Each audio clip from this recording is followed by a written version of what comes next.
This is the issue, and I am the ghetto man. Today's issue, Joe McCarthy was right. Don't go away.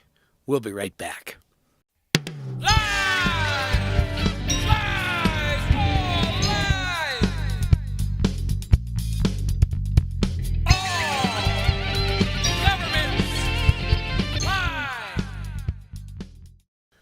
A nation can survive its fools and even the ambitious, but it cannot survive treason from within. An enemy at the gates is less formidable, for he is known and carries his banner openly. But the traitor moves amongst those within the gates freely, his sly whispers rustling through all the alleys, heard in the very halls of government itself. For the traitor appears not a traitor, he speaks in accents familiar to his victims, and he wears their face and their arguments. He appeals to the baseness that lies deep in the hearts of all men. He rots the soul of a nation. He works secretly and unknown in the night to undermine the pillars of the city. He infects the body politic so that it can no longer resist. A murderer is less to fear. Marcus Tullius Cicero, 106 BC. Now, I'll say it again. Joe McCarthy was right. Well, who is Joe McCarthy anyway? Well, his full name was Joseph Raymond McCarthy, and he was an American politician who served as a U.S. Senator from the state of Wisconsin from 1947 until his death in 1957. Beginning in 1950, McCarthy became the most visible public face of a period in the United States in which Cold War tensions fueled fears of widespread communist subversion.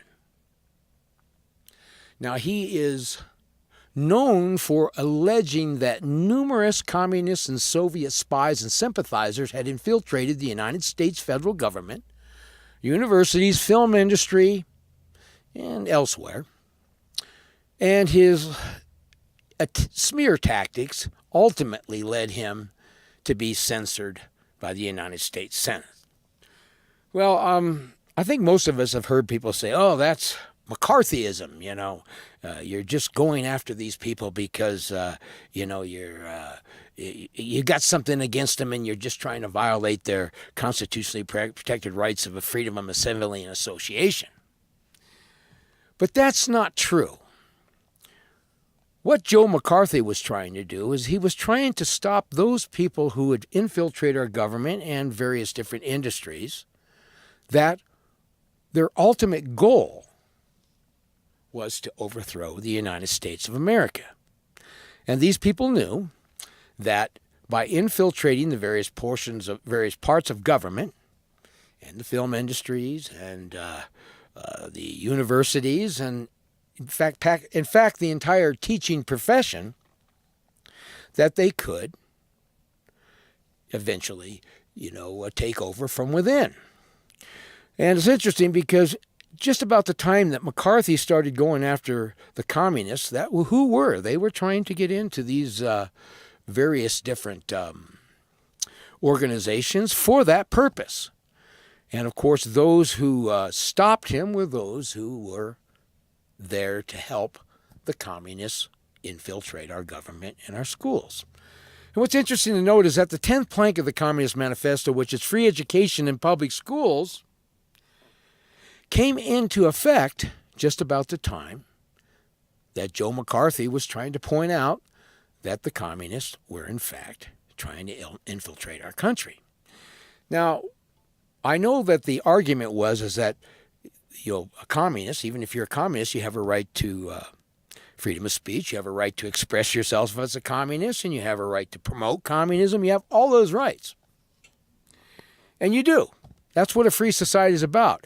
People can go ahead and talk about those things that another group of people may not like myself. I oppose communism. I find it appalling. But I would never stop somebody's right to go ahead and talk about communism, because then it gives me an opportunity to point out the flaws in their argument. Okay, so what we're really talking about here, and what Joe McCarthy was really talking about here, was a crime that was being done. We're talking about what three things: insurrection, rebellion, and treason. Now, the First Amendment, yeah, it protects your right to go ahead and talk about these subjects. But when you take one of these subjects you're talking to, like communism, and you get into office and you take an oath to uphold and defend the Constitution against all enemies, foreign and domestic, and your primary goal is to bring in communism, that's not protected under your free speech. That's a crime. Now, I'm going to read to you from 18 U.S.C. Section 2383 of the United States Code, and it says, let's take a look at this here. Unannotated Title 18 Crimes and Criminal Procedure Section 2383, Rebellion and Insurrection. Okay, this is what it said. It says, whosoever incites, set on foot, assists, or engages in any rebellion or insurrection against the authority of the United States or the laws thereof, or gives aid or comfort thereto, shall be fined under this title or imprisoned not more than 10 years, or both, and shall be incapable of holding any office under the United States. Okay? When a group of people, like the communists, and the communists have completely infiltrated the Democratic Party. They're in the Republican Party as well. But the Democratic Party might as well be the Communist Party. They've totally infiltrated it. There is no purpose for the Communist Party to even exist because the Democratic Party is the Communist Party. Joe McCarthy was right. If you look around, the communists have infiltrated government. I mean, everything that you see, no matter whether it's in the executive branch of government or the judicial branch of government or the legislative branch of government, it's all about bringing forth this communist agenda. Look at our schools and our universities. In our schools, our children are taught that we're a democracy, not a republic. And now they're being taught, that various different communist ideals. Look at the universities. I mean, they're completely communistic now. I mean, there's a battle against even free speech. All the professors are teaching now is insurrection, rebellion, and treason against the United States. And this is what Joe McCarthy was concerned with. He wanted to make sure that these people were loyal. If you're going to become part of the government, I'll give you an example. And I've done videos on this in the past. If you're going to work for the government, first of all, you got to take an oath, and you have to uphold and defend the Constitution against all enemies, foreign and domestic. Okay, that's the oath. So when you go into office, even if you're a communist, you take an oath to uphold and defend the Constitution. You take an oath to make sure that you support and promote a Republican form of government. And it doesn't matter what your political opinions are outside of your job, but when you take that oath to uphold and defend the Constitution against all enemies, foreign and domestic, and then you bring in your communist ideals and you start to promote those ideals, that is insurrection. That is treason. And then if you promote people to go out and rebel, like they're doing right now, look at it, what they've done. They've got the children coming out of school, rebelling against the Second Amendment. They have no idea what it really means. I mean, these are children. They haven't experienced any life. But see, the communists are using them for that purpose. That's what they're doing. Everything that we're dealing with, the gun control, is all part of the communist agenda. So Joe McCarthy was right. He was trying to put a stop to that. He wanted to make sure that people were going to be loyal. Now, a lot of these colleges they're funded by taxpayers' money. And what they're doing is they're not teaching people American history. They're not teaching people how to be a good citizen. They're not teaching people how the Constitution works. And they're not teaching people how it is our duty as American citizens to uphold and defend that lifestyle so that everybody could have the same opportunity, the same equal opportunity. When I say equal opportunity, I'm talking about equal protection under the law. Everybody's equal under the law. That is what this is all about. The teachers don't have a right to sit there and start teaching our children anything other than how to read, write, the American history, and the intent of the framers of our Constitution. But instead, they're teaching children how to do that which is not part of freedom of speech. It's not part of freedom of speech to go out there and start breaking buildings and breaking windows and turning over cars and setting things on fire. That is not part of your First Amendment right to destroy somebody else's property. You have a right to protest, but you don't have a right to go out here and cause a riot for the purposes of overthrowing the United States. And that's precisely what's going on right now. You look into the film industry. Look at the film industry. It's completely filled with, people call them liberals, leftists, Democrats. They're communist. Every single one of them. Everything that they promote, everything that they stand for in the film industry is communism. Their whole sole purpose is to put out propaganda for the purpose of overthrowing the Union. That's what they're doing. The universities, the professors, look at the professors. What are they doing today? They're teaching our children how to be communist. They're teaching our children how to rebel against the authority of the United States Constitution. That's what this is all about. Look at the school system. When you send your children to school, what they're teaching now is they're teaching communism. Okay?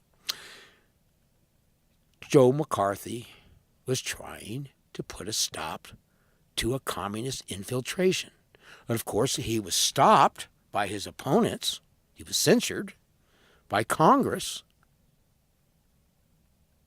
And those in Congress who censured him are those who are participating in passing legislation and promoting the insurrection, the rebellion, and the treason against the United States of America. I know that what I say, I mean, people hear me for the first time. I've been at this for 45 years. And I've always been trying to point out the obvious by using reason, logic, and common sense. You have to take a look at a situation for what it is, not what people say it is. And in order to understand even what Joe McCarthy was trying to accomplish, he was trying to protect the United States. He was trying to protect the United States from that traitor, the treasonous scum from within, those that would sit there and look you right in the eye and hold their right hand up and say, I solemnly swear to uphold and defend the Constitution against all enemies, foreign and domestic, when the one holding their hand high is in fact a domestic enemy.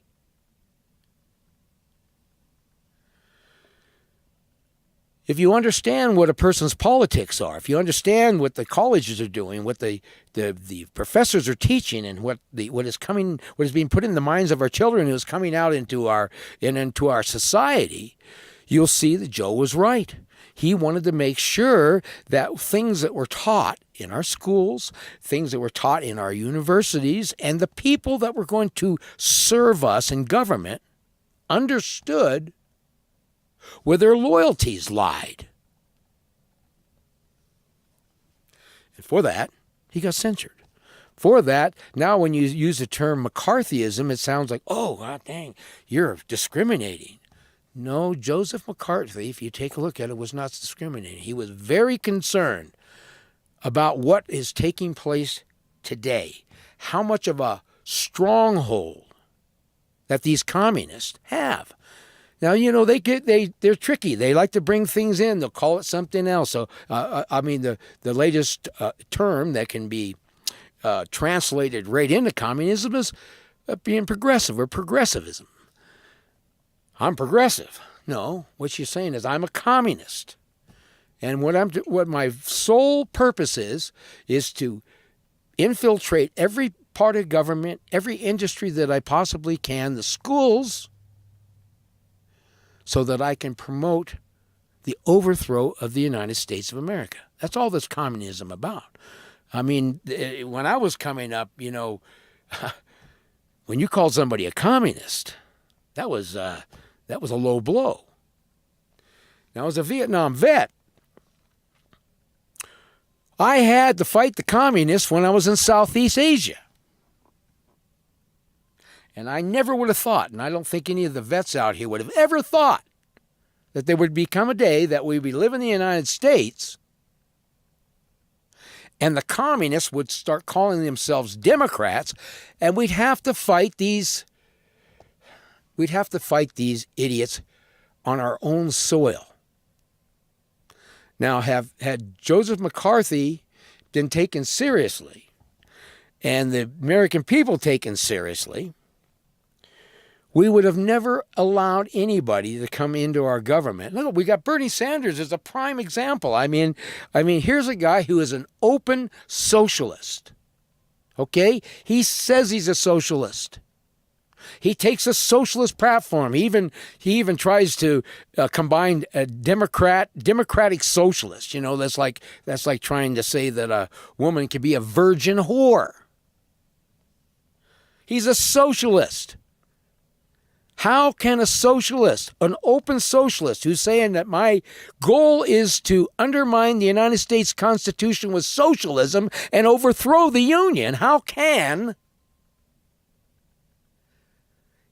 Bernie Sanders hold his right hand up and take an oath to uphold and defend the Constitution of the United States from all enemies, foreign and domestic, when he himself is a domestic enemy? He already told you that he wasn't going to uphold and defend the Constitution. He said he was a socialist. Nobody sees that. They just go ahead and let him in. He can't even qualify to represent anybody in this country under our law because he doesn't support our law.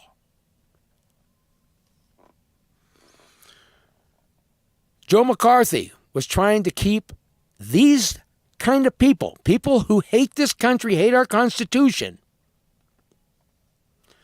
and would undermine it from within. Traitors, treason.